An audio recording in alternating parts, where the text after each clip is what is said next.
Hello, welcome to my another Facebook blog. আজকে আমি ভাবলাম একটু আলু ভাজবো, তো সেটা আমি একটু শেয়ার করছি তোমাদের সাথে। প্রথমেই আমি একটু তেল নিলাম। খুব অল্প তেল নিয়েছি, একটু তেল ছিল না তাই অল্প নিলাম।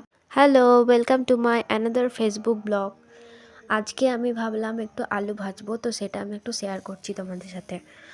প্রথমেই আমি একটু তেল নিলাম। খুব অল্প তেল নিয়েছি, একটু তেল ছিল না তাই অল্প নিলাম। তো তারপর গ্যাসটা ধরিয়ে নিই। তারপর একটু কাঁচা লঙ্কা দেবো। আমার একটু ঝাল খেতে খুব ভালো লাগে, তার জন্য একটু কাঁচা লঙ্কা দেবো। তো কাঁচা লঙ্কা দিলাম।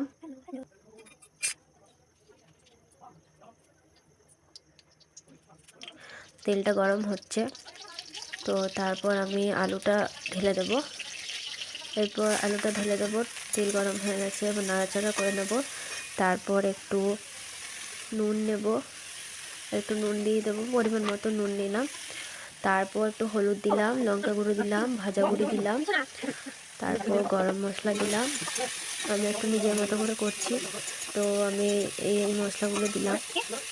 তো তারপর একটু নাড়াচাড়া করে নিলাম। নাড়াচাড়া করে 2 মিনিটের জন্য আমি একটু ঢাকা দিয়ে দিলাম, কমিয়ে গ্যাসটা। তো 2 মিনিট পরে আবার ফিরে এসে দেখি আলু ভাজাটা তৈরি হয়ে গেছে, সিদ্ধ হয়ে গেছে আলুগুলো ভালো করে। তো একটু নাড়াচাড়া করে নিলাম যাতে লেগে না যায়, একটু লেগে গেছিলো, লাগাটা একটু সরিয়ে দিলাম, ভালো ঠিক করে দিলাম।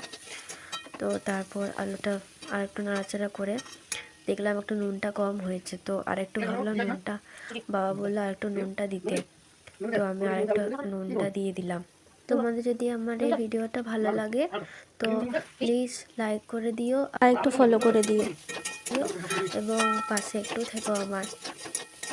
তারপর একটু নাড়াচাড়া করে নিলাম। দেন আমার আলু ভাজা তৈরি। গুড নাইট, টাটা সবাইকে।